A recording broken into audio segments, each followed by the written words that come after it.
All right, I'd like to welcome the speaker of the next talk, Christian Gmeiner from Igalia, adapting etnaviv to contemporary Vivante hardware. Hello, hello. So I'm Christian from Igalia's graphics team, and today I would like to give a short update on etnaviv basically. So before we start and talk about this new fancy hardware, I think we should take a step back and look where we are coming from. And I think one of the most important devices for etnaviv development was this GCV00.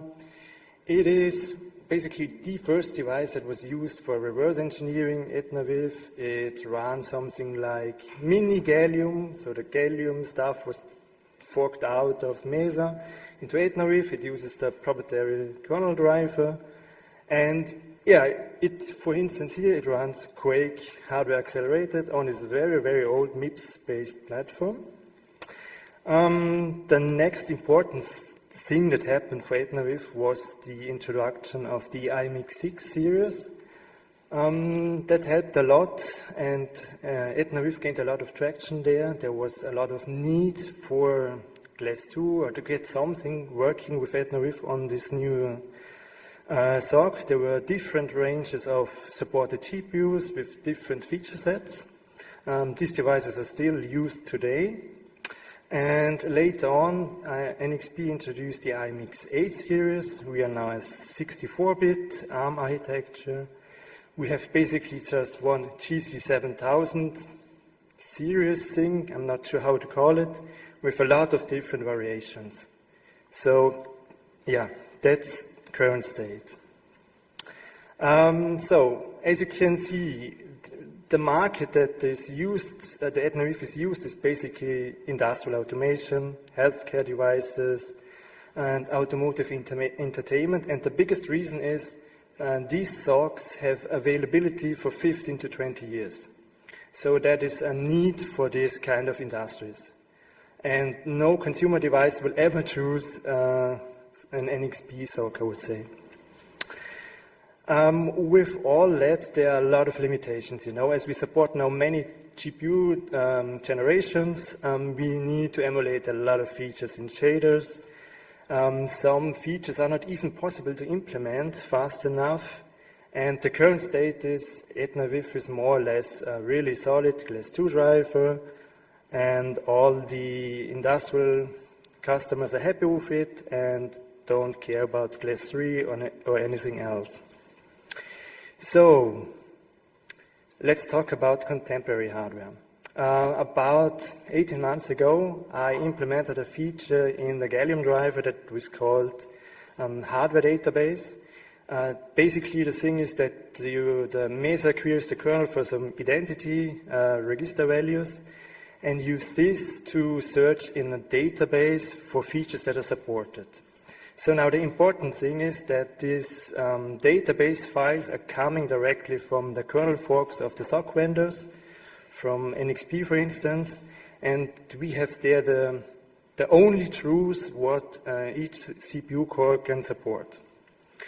While working on this, I stared a lot at this database information, and I always wanted to have a GPU with features like geometry shaders, tessellation, or even with this enhanced vision instruction set architecture.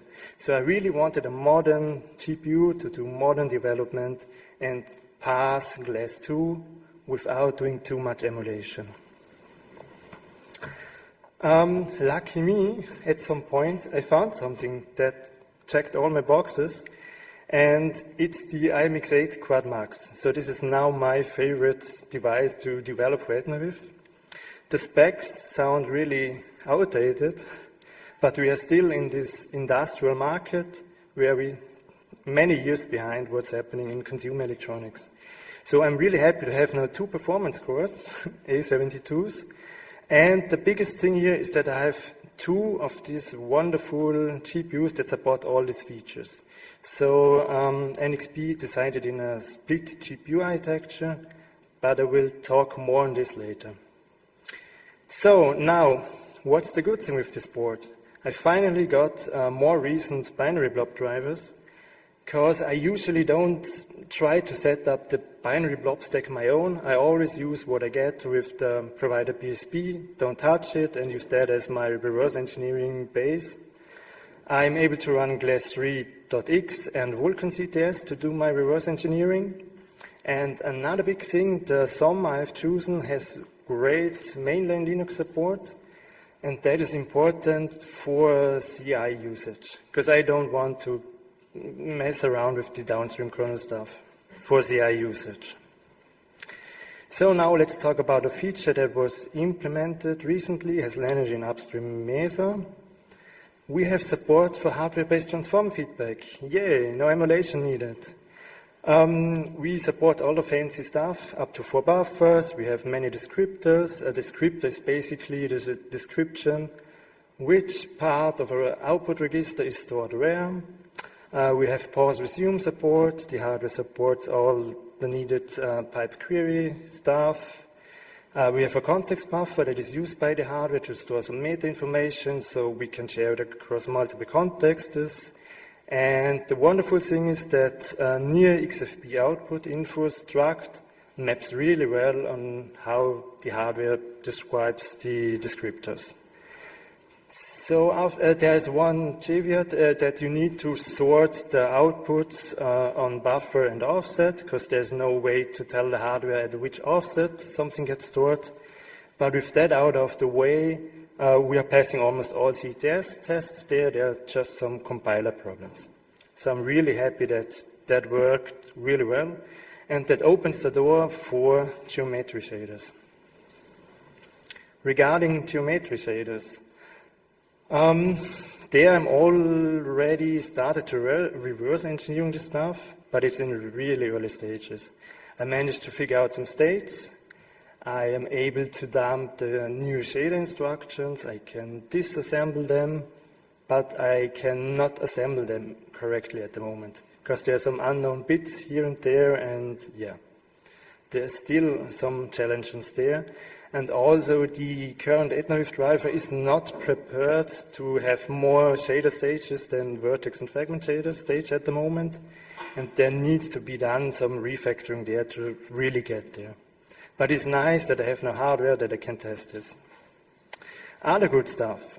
We have support for fragment operations like alpha to coverage, stencil texturing, texture getter, texel fetch, tessellation shaders, which I have not looked into yet. And there's even an instruction to sample multi-sampled textures. Some of this stuff has already landed in Mesa main, and more to come, I would say. So now the bad thing with the hardware. It tends to be more work for me, because now I need to test DBQ or the class 3.2. The test runs take much longer, and my current board farm is a mixture of the most important GPU architectures I have, and to support the new, the iMix 8 Quad Max Plus, I need to support or to add more hardware to my CI farm.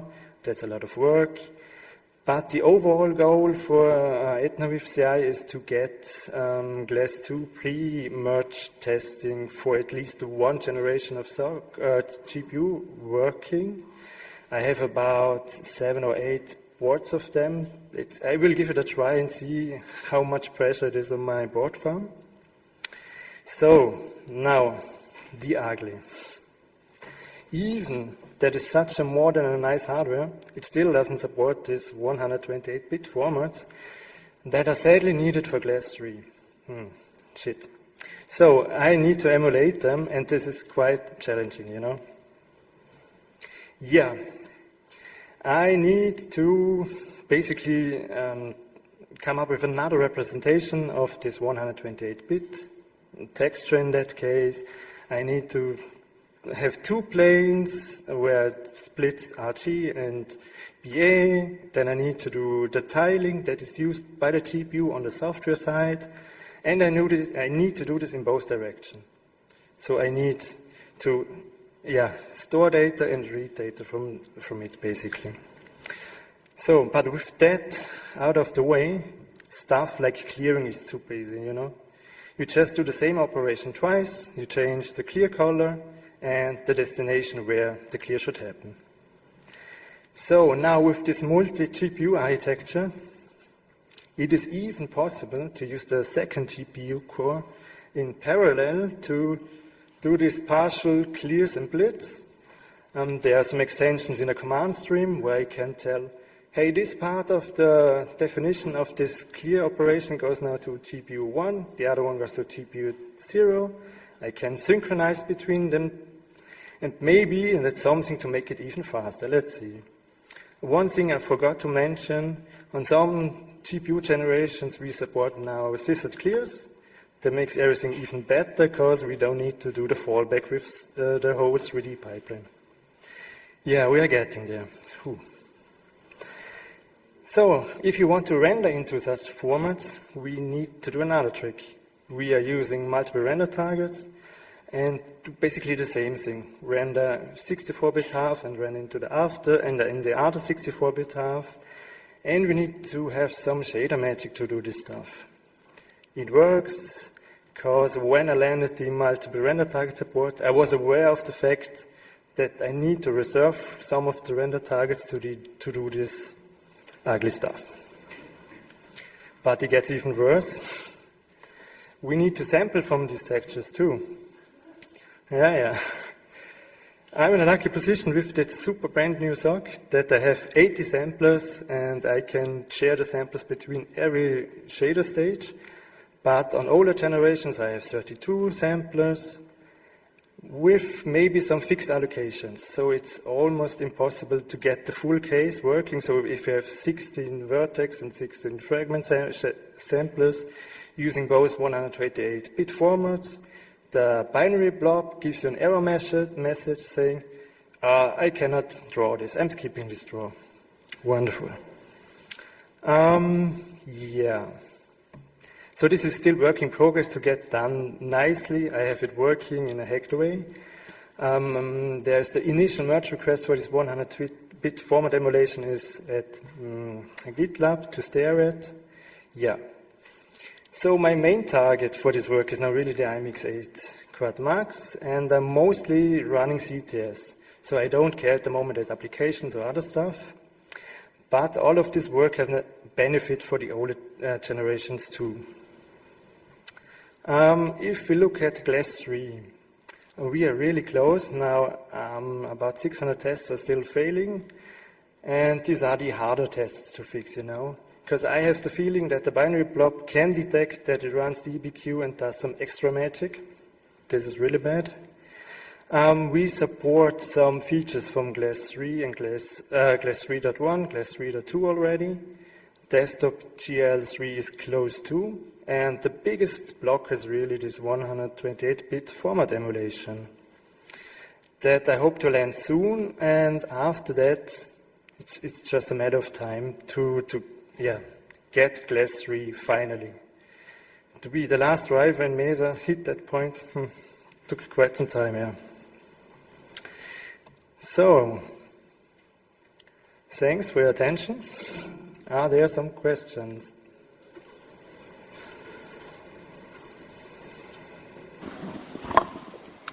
Any plans for Vulkan?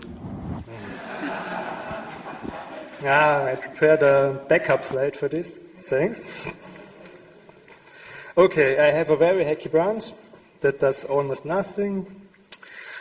I need to shuffle more code around from the Gallium drive into more common code. More share libraries needed, but maybe I can render triangle, but maybe. So it is in the works, but not the highest priority. Because everybody's screaming for Glass 3 at the moment.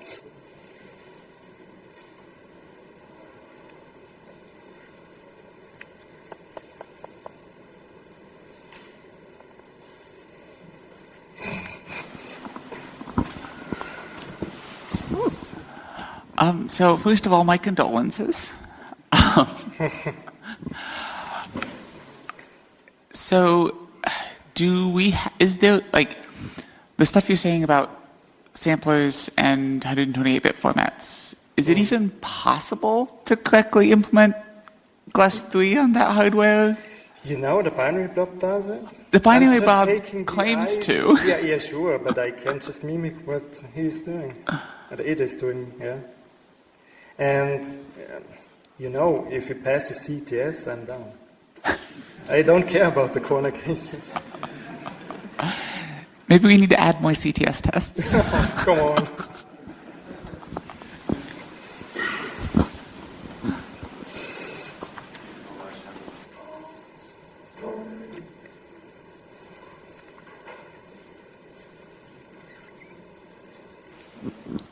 So, as a pragmatic workaround for the 128 format problem, could it be an option to take the input textures that are too many and down convert them before you sample them?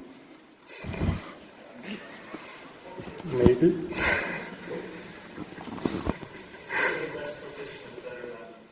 Yeah, for sure.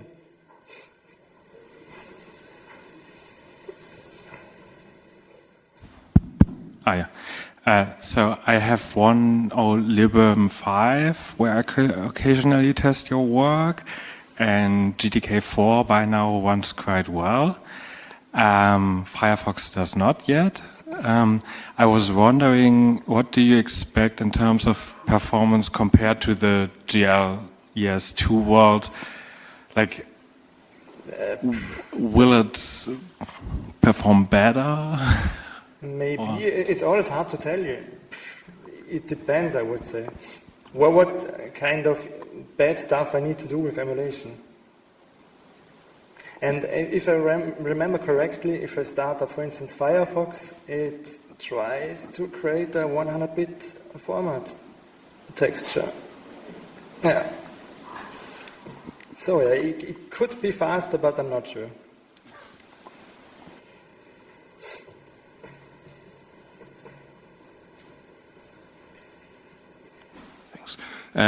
I don't know super much about etnaviv. It would be interesting to me. So etnaviv is the reverse engineered driver, right? The source one. There's also a closed source driver. There's one. How do they compare, would you say? In feature-wise, yeah. Also popularity-wise. The binary blob has GLES 3.2 and Vulkan 1.1, if I'm correct. So they are better feature-wise. But they have the documentation, you know. And user-wise, would you say, what's the popularity like? Pardon? Among the users who have the choice, what's the popularity like between etnaviv and the closed source one? You get etnaviv by free if you install Debian, for instance. That's the only benefit. Okay.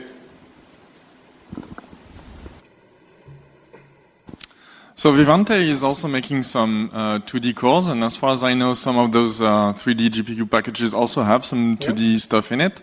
Do you have some like quick overview of, do you support that? I know there used to be some DDX. There was an X11 driver. Right, this, yeah. So there maybe was some kind of support, yeah. Okay, do you have some more details on like, on the kernel side, is everything there? On the kernel side is everything there. You just need to send the correct command stream to the 2D pipe. And does that require some sort of like compiling of sorts, or is it really just static? Just states to perfect. set, yeah. Thank you.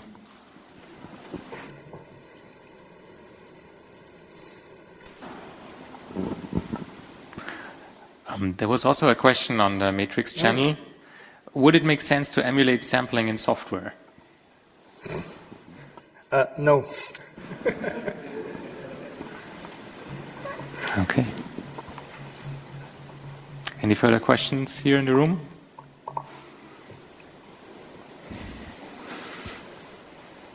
Great, thanks. All right. Thanks a lot, Christian.